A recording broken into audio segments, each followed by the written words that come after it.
The timestamp read 11:52 p.m. when I watched my husband whisper something to our 4-year-old daughter through the hidden camera footage.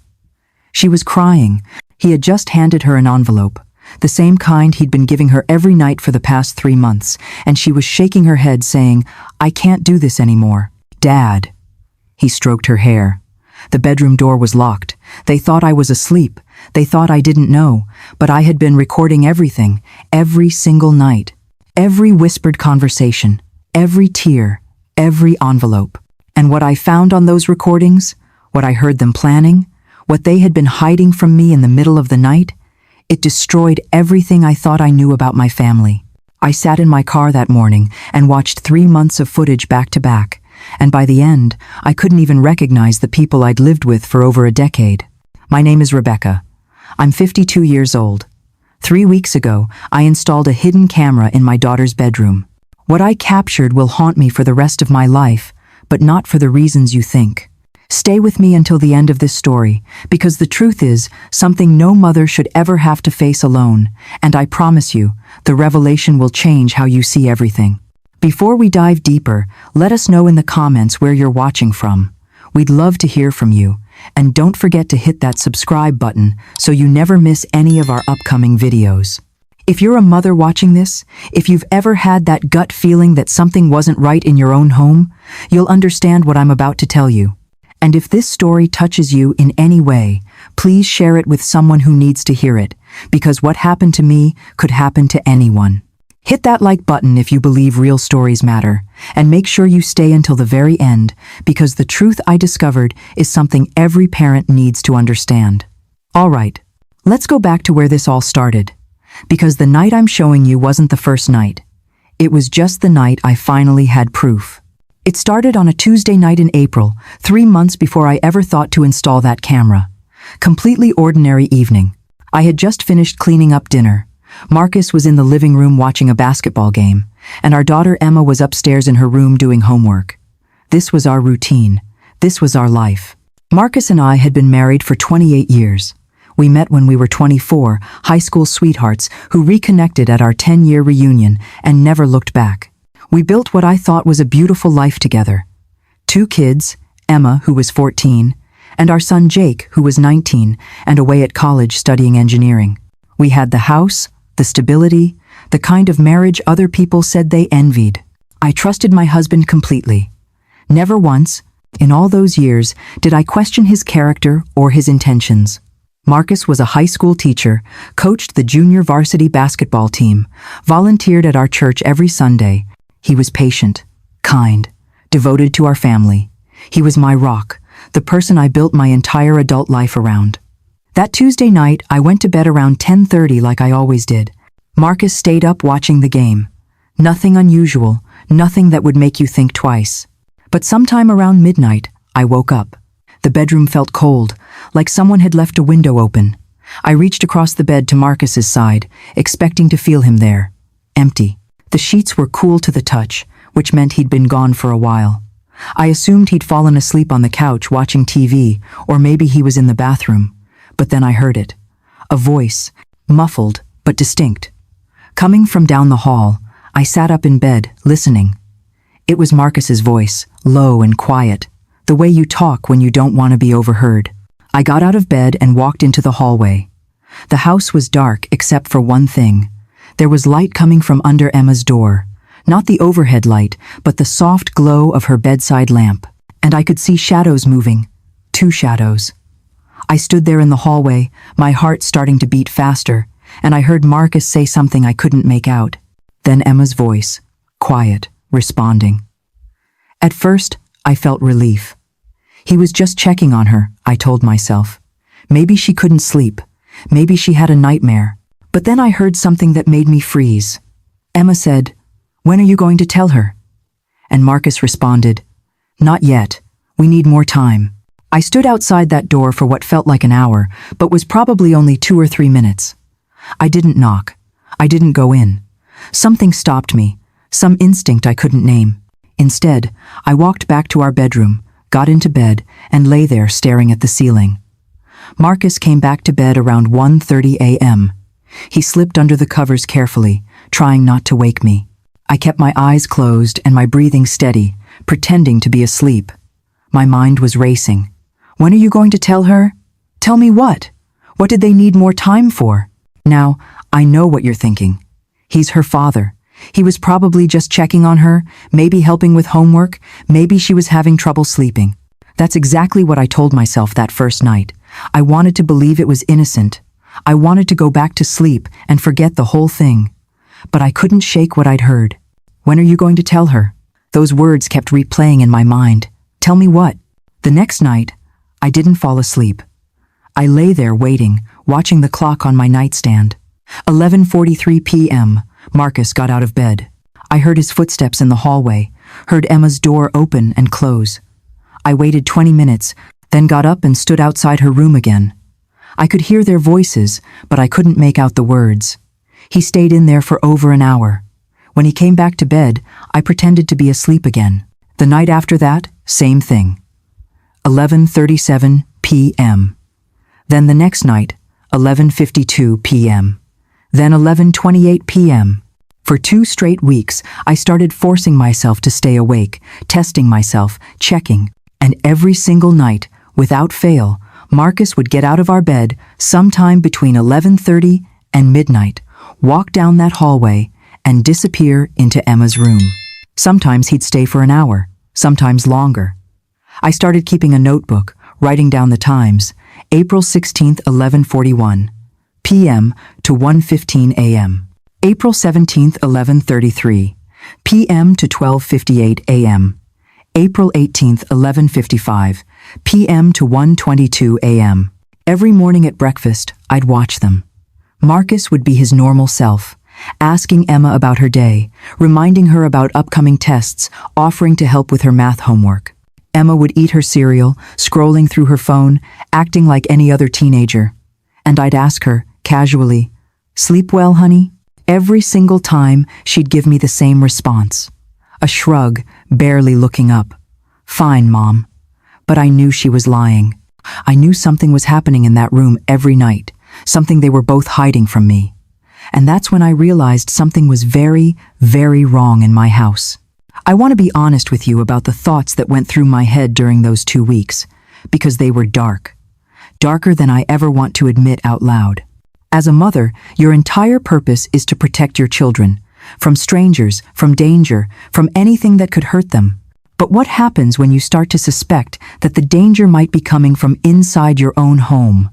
What happens when the person you're afraid of is the person you've shared a bed with for 28 years? I started doing something I'm not proud of. Late at night, when Marcus was at work and Emma was at school, I'd sit at my computer and search. I read articles I wish I'd never found, statistics that made me physically sick. I learned things about the world that I'd somehow managed to avoid knowing for 52 years. Here's the uncomfortable truth that every mother fears. Most abuse doesn't come from strangers. It comes from family members, from people children trust, from fathers, stepfathers, uncles, cousins, people who have access, opportunity, and the child's built-in trust. I read story after story of mothers who never suspected. Mothers who said their husbands were good men, pillars of the community, loved by everyone, teachers, coaches, church leaders. And then one day, the truth came out. One day, their daughters found the courage to speak. And these mothers were left asking themselves the same question I was asking. How did I not know? How did I miss the signs? I'd watch Marcus at breakfast, laughing with Emma, asking about her upcoming science fair project, offering to help her study for her history exam. He'd ruffle her hair when he walked past. He'd pack her lunch with little notes inside like he'd done since she was in kindergarten. And I'd think to myself, am I losing my mind? Is my own paranoia destroying my family? Is my imagination turning an innocent father-daughter relationship into something horrible? But then night would come, and like clockwork, I'd hear our bedroom door open. I'd hear his footsteps in the hallway. I'd hear Emma's door open and close. And I'd lie there in the dark, my heart pounding, wondering what they were talking about, wondering why it had to happen in secret, wondering why, when I asked Emma about it at breakfast, she looked me straight in the eye and lied. I thought about confronting Marcus directly. I rehearsed the conversation in my head 100 times. I know you've been going into Emma's room every night. What's going on?" But something stopped me every time. Fear, maybe. Fear of what he might say. Fear that if I was wrong, I'd destroy our marriage over nothing. Fear that if I was right, I'd have to face a reality I wasn't prepared for. I thought about talking to Emma alone, pulling her aside when Marcus wasn't home. But what would I say? "Honey, is your father doing something inappropriate?" How do you ask your daughter that question without planting ideas, without damaging her relationship with her father, if nothing was actually wrong? I felt paralyzed, trapped between my instinct that something was happening and my desperate hope that I was wrong. By the end of those 2 weeks, I wasn't sleeping. I wasn't eating properly. I'd lost 6 pounds. My coworkers asked if I was feeling okay. My sister called and said I sounded strange. I was coming apart, and I couldn't tell anyone why. How do you tell someone that you're spying on your own husband, that you suspect him of something so horrible you can't even say it out loud? I had to know. I had to see what was actually happening in that room. I couldn't live like this anymore, stuck in this nightmare of not knowing, imagining the worst, hoping for the best, and feeling like I was going crazy. So I made a decision that would change everything. I decided to install a camera in Emma's room. I decided to become a spy in my own home, to violate my daughter's privacy, to secretly record my husband. I decided to get proof, one way or another, of what was happening every night behind that closed door. On May 14th, I drove to an electronics store in a town about 30 minutes from our house, somewhere I knew I wouldn't run into anyone from our neighborhood or Marcus's school. I told my boss I had a dentist appointment. I parked in the back of the lot and sat in my car for 10 minutes, trying to convince myself to go inside. When I finally walked through those doors, I felt like everyone was staring at me, like they could see exactly what I was planning to do. I found the security camera section and stood there, looking at dozens of options. Outdoor cameras, doorbell cameras, nanny cams. That's when I saw it. A small wireless camera, barely bigger than a USB drive, designed to blend into home decor. The box said it recorded in high definition, had night vision, and uploaded footage directly to a cloud server. It was perfect. It was exactly what I needed to spy on my own family. The man at the counter was young, maybe mid-20s, friendly in that retail worker way. He picked up the camera and said, "Good choice. Worried about break-ins?" I looked him in the eye and lied. "Yes," I said. "Our neighborhood's had some incidents lately." He nodded sympathetically and told me how easy it was to set up, how I could watch the live feed from my phone anywhere in the world. I paid in cash. I don't know why, it's not like I was doing anything illegal, but something about using my credit card felt too permanent, too traceable. I drove home with the camera in my purse, and the entire way I kept thinking, what am I doing? What kind of person puts a hidden camera in their child's bedroom? What kind of wife spies on her husband like this? But then I'd remember those nights, the pattern, the secrets, the way Emma said, "When are you going to tell her?" And I'd grip the steering wheel tighter and keep driving. That afternoon, I waited until I knew Emma was in her last class of the day and Marcus was in the middle of teaching his 5th period American history lesson. I had a window of about 2 hours. I went into Emma's room, and I'm not going to lie to you. I stood in the doorway for a full minute, just looking around. This was her private space. Her sanctuary. The walls were covered with posters of her favorite bands, photos of her friends, ribbons from track meets. Her desk was cluttered with textbooks and colored pens. Her bed was unmade, the way teenage beds always are, and I was about to violate that privacy in the worst possible way. I opened the camera package and read the instructions. Download the app, create an account, connect to Wi-Fi, position the camera. My hands were shaking so badly I almost dropped my phone twice. I looked around her room, trying to find the perfect spot. It needed to be hidden, but have a clear view of the door and her bed. That's when I saw her bookshelf. She had a collection of old hardcover books that had belonged to my grandmother, books Emma never read but kept because they looked nice. I moved 2 of them apart and wedged the tiny camera between them, angling it just right. I pulled out my phone and checked the live feed. Perfect. I could see her bedroom door, her bed, her desk, most of the room. I could see everything. I adjusted it one more time, making sure it was completely hidden behind the spines of the books. Unless you were specifically looking for it, you'd never notice it was there. I tested the night vision mode, clear as day, even in the dark. I checked the audio, sensitive enough to pick up conversations, even whispered ones. I finished the installation at 3:17 p.m. I checked my watch obsessively, my heart racing. Emma's bus would drop her off at 3:45. I had 28 minutes to test everything, make sure it was working properly, clean up any evidence, and figure out how to act normal when she walked through the door. I took screenshots of the settings, made sure the footage was uploading to the cloud, double-checked that the camera wasn't visible. Then I put my grandmother's books back exactly the way they'd been, or at least as close as I could remember. I left Emma's room and walked back to my bedroom. I sat on my bed and pulled up the app on my phone. There it was, a live feed of my daughter's empty bedroom. I could see everything. I had done it. I had actually done it. And I want you to understand something. I hated myself in that moment. I felt sick to my stomach. This was my daughter's private space, the one place in the house that was supposed to be completely hers.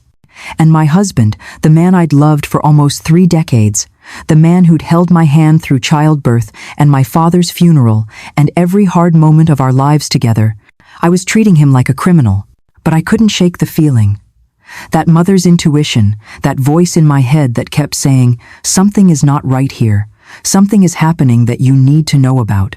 At 3:44 p.m., I heard the front door open. Emma called out, "Mom, I'm home." I took a breath, put my phone in my pocket, and went downstairs. "Hi, sweetheart," I said, hoping my voice sounded normal. "How was school?" She shrugged, dropped her backpack by the stairs. Fine. That word again. Fine. Everything was always fine. She went up to her room, walked right past that camera without knowing it was there, and closed her door. I stood in the kitchen, my phone in my hand, knowing I could open that app right now and watch her. But I didn't. Not yet. I waited for that night. I waited to see if the pattern would continue. That first night with the camera, I didn't even try to sleep. I lay in bed next to Marcus, my phone tucked under my pillow, and every few minutes I'd pull it out and check the live feed. Emma's room was dark, except for the glow of her digital clock on the nightstand. I could see her bed, the shape of her body under the covers. She was awake. I could tell by the way she was positioned, too still, too deliberate. She was waiting for something, waiting for someone. At 11:34 p.m., I felt Marcus shift beside me. The mattress creaked under his weight as he sat up. My entire body tensed, but I forced myself to stay perfectly still. I kept my eyes closed, controlled my breathing, made it slow and steady the way you breathe when you're deep asleep. I felt him pause, and I knew he was looking at me, checking to make sure I wasn't awake. Then the covers rustled as he pulled them back. His feet touched the floor. I heard our bedroom door open, the hinges making that familiar soft squeak we'd been meaning to fix for years. His footsteps moved down the hallway, careful and quiet. Then I heard it. Emma's door opening. I waited 5 seconds, counting them in my head. Then I pulled my phone out from under the pillow, my hands trembling so badly I almost dropped it. I opened the camera app. The screen loaded, and suddenly I was looking at a live feed of Emma's bedroom. And there he was. Marcus, standing in the doorway, silhouetted by the hallway light behind him. He stepped inside and closed the door behind him. Emma sat up in bed. She'd been awake, just like I thought. She'd been waiting for him. And what I saw in those next few seconds made my blood run cold, made every worst fear I'd had over the past 2 weeks suddenly feel justified and terrifying and real. The footage was dark, but the night vision mode made everything visible in that eerie green-tinted glow. I could see shapes, movement, details. Marcus walked across Emma's room toward her bed. She was sitting up, her back against the headboard, wide awake. She wasn't startled by him coming in. She wasn't surprised. She was waiting for him. That detail hit me like a punch to the stomach. My daughter had been lying in bed, awake, waiting for her father to come into her room at nearly midnight. They started talking immediately. I could see their mouths moving, see Marcus gesturing with his hands the way he does when he's explaining something. But I couldn't hear a single word. The camera I'd bought was the cheapest model they had, and it didn't have audio capability. I held the phone so close to my face that the screen was almost touching my nose, as if somehow that would help me hear them. It didn't. All I could do was watch, silent and helpless, as this scene played out in front of me. Marcus sat down on the edge of Emma's bed. The mattress dipped under his weight. He reached into his pocket and pulled something out. I squinted at the screen, trying to make out what it was. It looked like an envelope, the same kind you'd use for greeting cards, white and rectangular. He handed it to Emma. She took it from him slowly, and even in the grainy night vision footage, I could see her hands were shaking. She held the envelope for a moment without opening it, and Marcus said something to her. She nodded. Then she opened it. I watched her pull something out of the envelope. Papers, maybe? Or photographs? I couldn't tell. The angle wasn't quite right, and her body was blocking my view. She looked down at whatever it was for a long moment, completely still. Then her shoulders started shaking.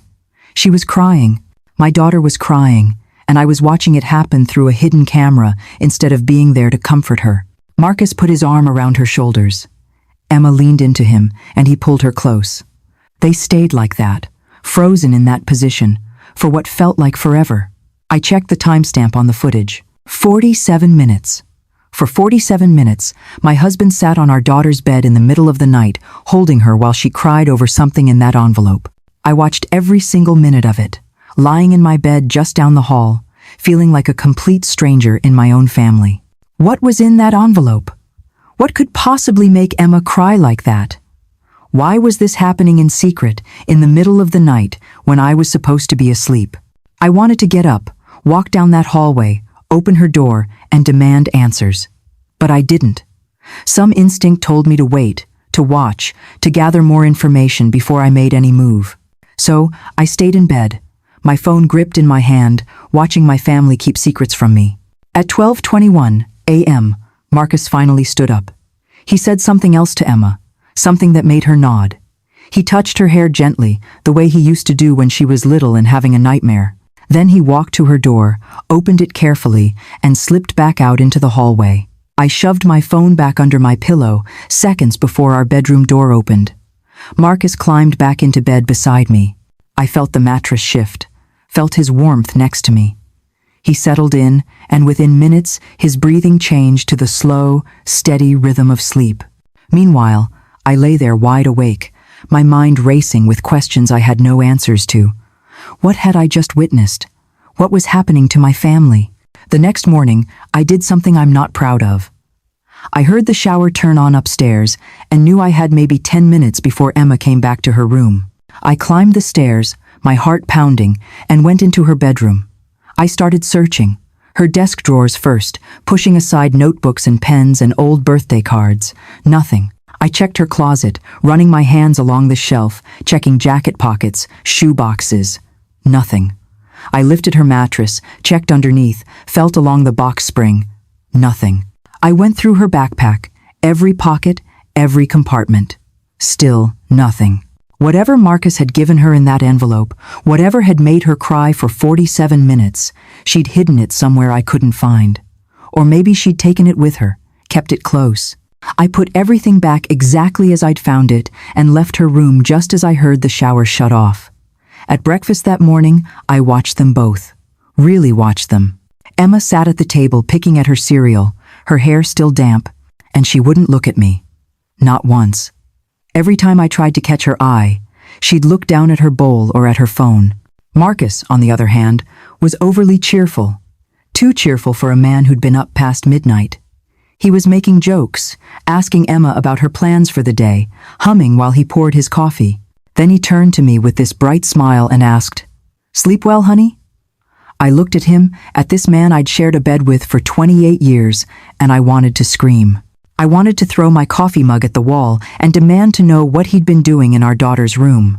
But instead, I smiled back and said, "Just fine." By the third night of watching that footage, I was unraveling. I stopped going to my book club on Wednesday, made up some excuse about a headache. Thursday, I called in sick to work, told them I had the flu. I couldn't focus on anything else. I couldn't have normal conversations with people when all I could think about was what was happening in my house every night. I spent those days sitting in my car in the garage with the door closed, watching 3 nights of footage back to back on my phone. Night 1. Marcus enters at 11:34 p.m., stays 47 minutes. Night 2, 11:41 p.m., stays over an hour.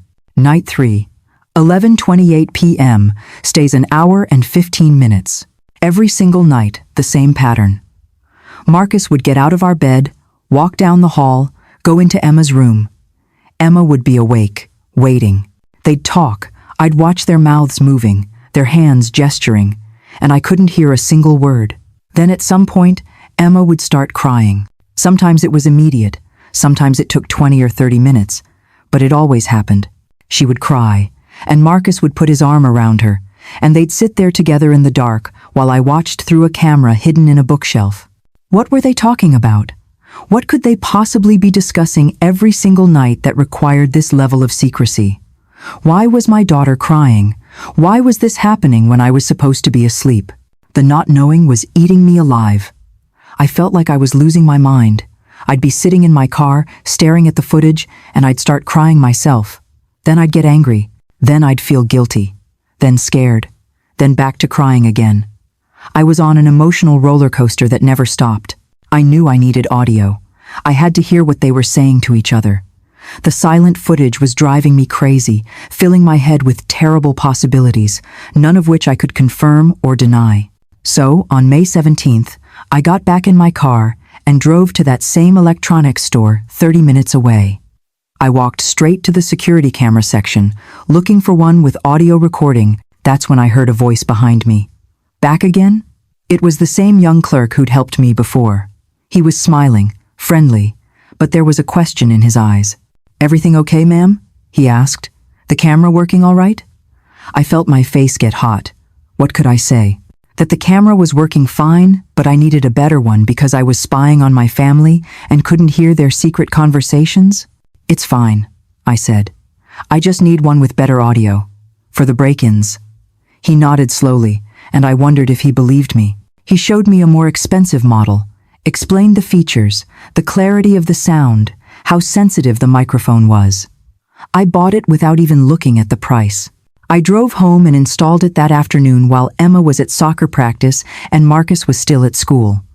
I took down the old camera and put up the new one in the exact same spot between my grandmother's books. I tested the audio by standing in different parts of the room and talking to myself. Crystal clear. I could hear every word, even when I whispered. That night, May 17th, I lay in bed with my phone under my pillow, waiting. I was finally going to hear the truth. I was finally going to know what my husband and daughter had been hiding from me for months. And I promise you, nothing could have prepared me for what I was about to discover. 11:41 p.m., May 17th. I was lying in bed, phone in hand, earbuds plugged in so I could hear everything clearly. Marcus was still awake beside me, reading something on his tablet. I pretended to be engrossed in my book, but my eyes weren't even focusing on the words. I was waiting. At 11:47 p.m., he set his tablet down on the nightstand, turned off his lamp, and settled into the covers.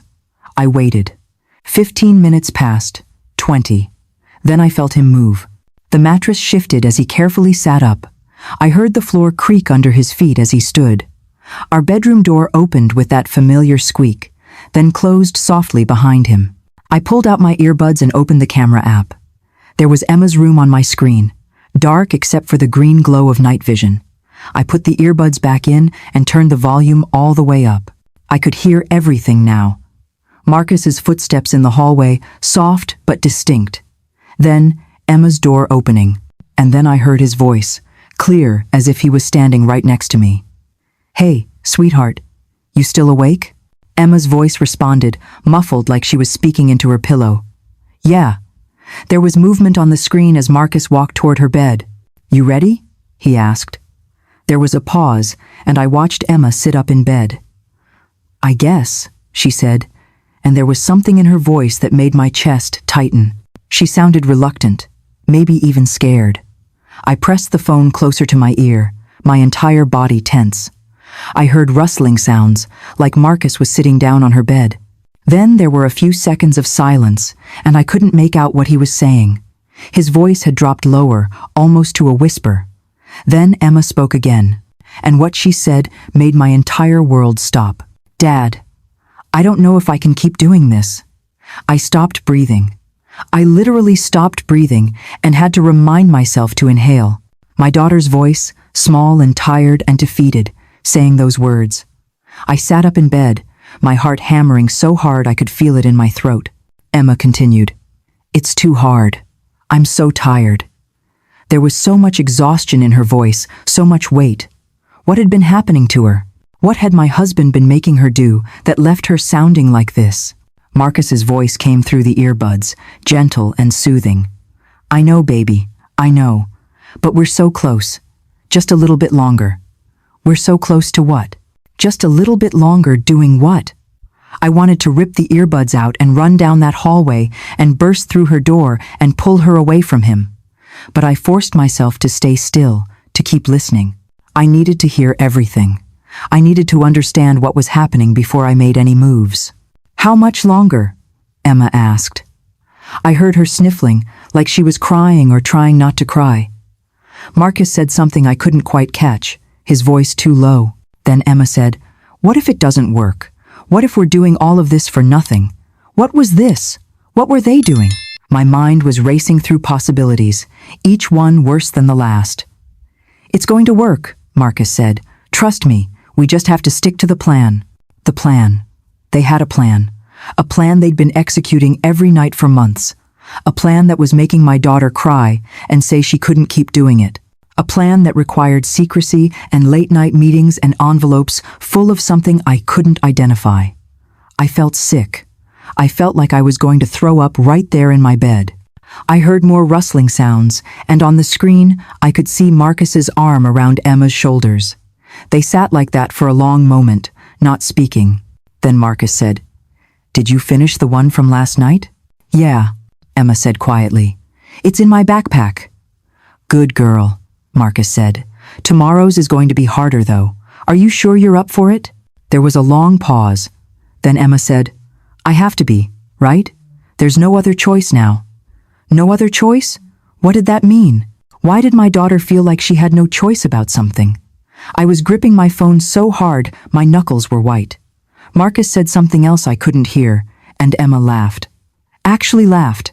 It was a small, sad laugh, but it was a laugh. How could she be laughing? What was happening in that room? I want to pause here for a moment, because what I'm about to tell you is going to sound extreme. But I need you to put yourself in my position. You're lying in bed listening to your husband and your daughter having secret conversations every night. She's saying she can't keep doing this. She's tired. She's struggling. He's telling her to stick to the plan, asking if she finished something, telling her tomorrow will be harder. And you have absolutely no idea what any of it means. What would you do? Would you confront them? Would you keep watching? Would you call someone for help? I made a decision that night that almost destroyed my family. I didn't sleep for the rest of that night. After Marcus came back to bed, I stayed awake with my earbuds in, listening to the full recording over and over again.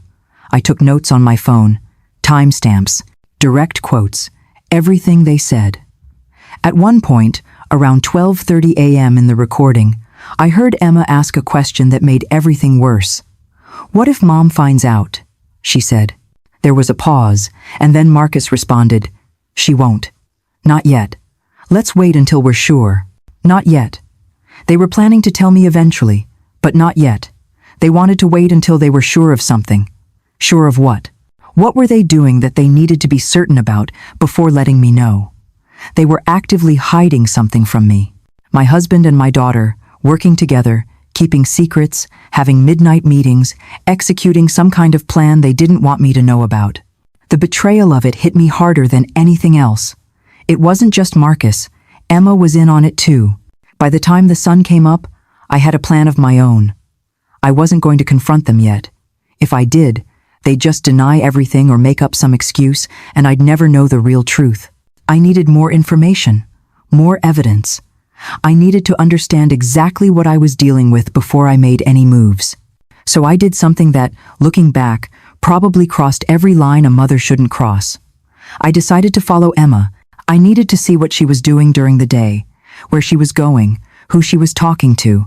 If this plan involved her backpack and things she had to finish, then maybe she was doing something at school or after school that would give me answers. May 18th. I called in sick to work again, told them the flu was getting worse. When Emma left for school that morning with her backpack over her shoulder, I waited exactly 5 minutes, then got in my car and followed the bus route from a distance. She got to school at 8:15, met up with her friends near the front entrance, laughing about something on one of their phones. Everything looked completely normal. I sat in the parking lot for hours, feeling absolutely ridiculous. I was a 52-year-old woman, stalking my own daughter like some paranoid detective. But I couldn't stop. I had to know. At 3:30, school let out. I watched Emma walk to the bus stop with a group of other kids. She got on bus number 12, the same one she always took home. I followed it, staying a few cars back, watching it make the familiar stops through our neighborhood. But here's the thing. When the bus reached our stop, the one Emma had been getting off at for the past 3 years, she didn't get off. I watched other kids climb down the steps, but Emma stayed in her seat. The bus pulled away, and I followed it. 3 more stops. The bus traveled 3 more stops into a part of town we rarely went to, and that's when Emma finally stood up. She got off at Riverside Park, a place she'd never mentioned visiting. I parked across the street, my heart pounding, and watched her walk into the park alone. She sat down on a bench near the playground, pulled out her phone, and waited. Then, about 5 minutes later, someone joined her. A woman, maybe in her 30s, professional-looking, carrying a leather folder. It wasn't Marcus. It wasn't anyone from our family. It was a complete stranger, and my daughter was meeting with her in secret. I watched from my car as Emma and this stranger sat on that bench together. They talked for 20 minutes. The woman kept opening her leather folder, showing Emma things I couldn't see from this distance, and she was writing notes. Lots of notes. Who was this person? Why was my daughter meeting with her in secret after school? I pulled out my phone and zoomed in as much as the camera would allow. The woman looked to be in her 30s, dressed professionally in slacks and a blazer, the kind of outfit you'd wear to an office job. When their meeting ended, the woman reached into her folder and pulled out an envelope. White, rectangular, exactly like the ones Marcus had been giving Emma every night. She handed it to Emma, who took it and immediately shoved it into her backpack. They said goodbye. The woman touched Emma's shoulder in what looked like a reassuring gesture, and then they went their separate ways. Emma started walking toward the main road, probably to catch a different bus home. I sat in that parking lot for 10 more minutes, gripping my steering wheel, just trying to breathe. Because suddenly, this wasn't just about Marcus anymore. This was bigger than late-night visits and secret conversations. There was a third person involved, someone I'd never seen before, and I was completely in the dark about all of it. That night, I couldn't pretend anymore. When Marcus came home from work at 5:30, I was sitting at the kitchen table waiting for him. Emma was upstairs in her room with the door closed. He walked in, set his briefcase down, and immediately knew something was wrong. I could see it in the way he stopped in the doorway, the way his smile faltered when he looked at me. "We need to talk," I said. My voice came out steadier than I expected. He walked slowly to the table and stood there, not sitting down yet. "About what?" he asked, but I saw it. Just for a second, panic flashed across his face. "I know you've been going into Emma's room every night," I said. The words I'd been holding in for weeks finally came out. Marcus's face went completely pale. All the color drained out of it, like someone had pulled a plug. "Rebecca," he started, but I cut him off. "Don't," I said. "Don't lie to me. I've been watching. I know about the envelopes, the secret conversations, her crying, the woman at the park, all of it." His eyes went wide at that last part. He clearly hadn't known I'd followed Emma. Marcus pulled out a chair and sat down heavily, like his legs wouldn't hold him anymore. He put his head in his hands and sat there for a long moment, not saying anything. I waited, my heart pounding, expecting him to deny everything, to make up some excuse, to get angry at me for spying. But then he looked up at me, and there were tears in his eyes. "Thank God," he said. "I've been wanting to tell you for months." "Tell me what?" I asked. Marcus looked up at me with tears running down his face. "Emma made me promise not to say anything until she was ready," he said. "But this has been killing me, Rebecca. Keeping this from you has been the hardest thing I've ever done." My mind started racing through 1,000 possibilities, each one worse than the last. What could be so bad that it made my husband cry? What had Emma sworn him to secrecy about? "Where is she?" Marcus asked. "Upstairs," I said. "We should do this together," he said, standing up. "She needs to be the one to tell you. This is her story to tell, not mine." We walked upstairs together, my legs feeling weak with every step. Marcus knocked on Emma's door. "Emma, honey, can we come in?" There was a pause, then her voice, small and nervous. "Yeah." We walked into her room and sat down on her bed, one parent on each side of her.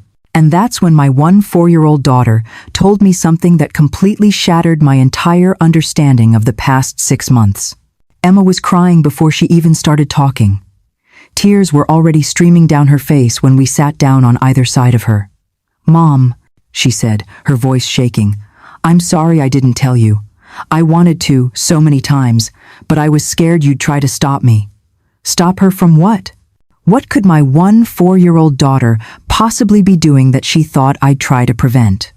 "Stop you from what, sweetheart?" I asked, trying to keep my voice calm even though my heart was racing. She reached under her bed and pulled out a folder. The same leather folder I'd seen the woman hand her at the park. She opened it with trembling hands, and inside I could see papers, lots of them. Medical documents. Test results with numbers and terminology I didn't understand. Appointment schedules from hospitals. 6 months ago, Emma started, wiping her eyes. My friend Sarah told me that her little brother needed a kidney transplant. His name is Tyler. He's 8 years old, and he's been on dialysis for 2 years. Without a transplant, the doctors said he was going to die. I felt my chest tighten. I knew Sarah, one of Emma's friends from soccer, but I didn't know anything about her brother being sick. Emma continued. "I asked Sarah if I could get tested to see if I was a match. I didn't tell you because I knew exactly what you'd say. That I was too young, that it was too dangerous, that I needed to think about my own future." She was right. That's exactly what I would have said. "But Mom," Emma looked at me with those eyes that suddenly seemed so much older than 14. "I was a perfect match. 6 out of 6 antigens. The transplant team said it was like we were related, and no one else in Sarah's family was a match. Not her parents, not her grandparents, not any of her aunts or uncles. Just me." The room went completely silent. I looked at Marcus, and he was watching Emma with this expression on his face that was equal parts pride and heartbreak. "She came to me 3 months ago," Marcus said quietly. "She'd already done the initial testing without either of us knowing. When she got the results back that she was a perfect match, she was terrified to tell you, so she came to me first. 3 months. They'd been keeping this secret for 3 months. All those late-night visits, all those envelopes, all those whispered conversations, it was about this. "The woman you saw at the park," Emma said. "That was Dr. Chen. She's my transplant coordinator. She's been meeting with me to make sure I fully understand what I'm agreeing to. The risks, the recovery time, what it means for my future. Dad's been helping me study all the medical information, going over everything so I could make an informed decision." I looked down at the folder in Emma's hands. There were pamphlets about living kidney donation, consent forms, psychological evaluation reports, pages and pages of information about a decision my daughter had been making without me. I couldn't speak. I just sat there on Emma's bed, looking at my daughter, trying to process what she was telling me. My 4-year-old wanted to donate her kidney to save an 8-year-old boy's life. "The surgery is scheduled for June 3rd, Emma said quietly. "We were going to tell you next week, once everything was finalized with the hospital and the transplant team said we were cleared to proceed. June 3rd. That was 2 weeks away. In 2 weeks, my daughter was planning to have major surgery, and I was just finding out now. Why? I finally managed to ask. Why would you do this? Emma looked at me with tears streaming down her face, and when she spoke, her voice was stronger than I'd ever heard it. Because I can, Mom. Because I'm healthy and strong and I have 2 kidneys, and this little boy has none. His name is Tyler. He's in 3rd grade. He loves dinosaurs and wants to be a paleontologist when he grows up. And he's dying, Mom. But I can save him. I have the power to save his life, so how could I not? She pulled out her phone and showed me pictures. Tyler at his 8th birthday party, a thin little boy with a huge smile, sitting next to a dialysis machine with tubes connected to his arm. Tyler in a hospital bed wearing a superhero cape, giving a thumbs up to the camera despite how sick he looked. Tyler's parents, Sarah's mom and dad, looking exhausted and desperate and hopeful all at the same time. This wasn't some abstract concept. This was a real child, a little boy who Emma saw as worth saving. The night's dad came into my room, Emma explained. I was having panic attacks, not because I didn't want to donate my kidney. I've never been more sure of anything in my life. But because I was terrified of telling you. Terrified you'd be angry at me for going behind your back. Terrified you'd think I was too young to make this kind of decision. Terrified you'd say no, and Tyler would die, and it would be my fault for not being brave enough to stand up to you. So Dad would sit with me, she continued. He'd help me breathe through the panic attacks. He'd remind me why I was doing this. He'd go over the medical information with me again to make sure I understood all the risks. The envelopes he was giving me were study materials, information packets from Dr. Chen about the surgery and recovery. Marcus spoke up then. I never tried to talk her out of it. Once I understood how serious she was, how much research she'd done, how committed she was to saving Tyler's life, all I could do was support her. But I also didn't feel right finalizing everything without you knowing. That's why we were planning to tell you next week.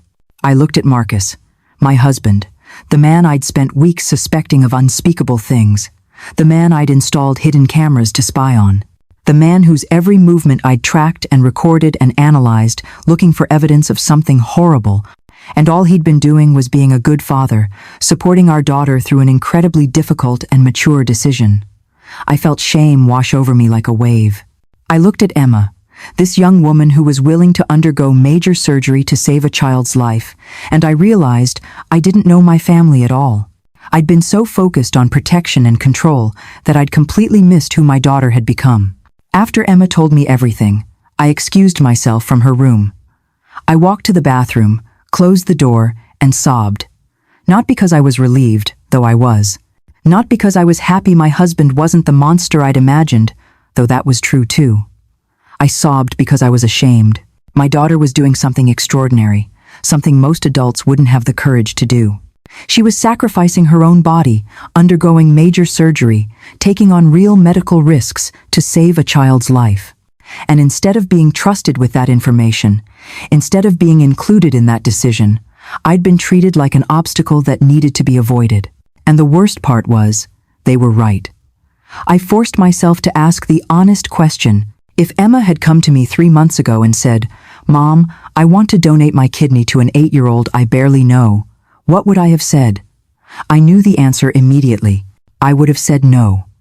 Not just no, but absolutely not. I wouldn't have even considered it.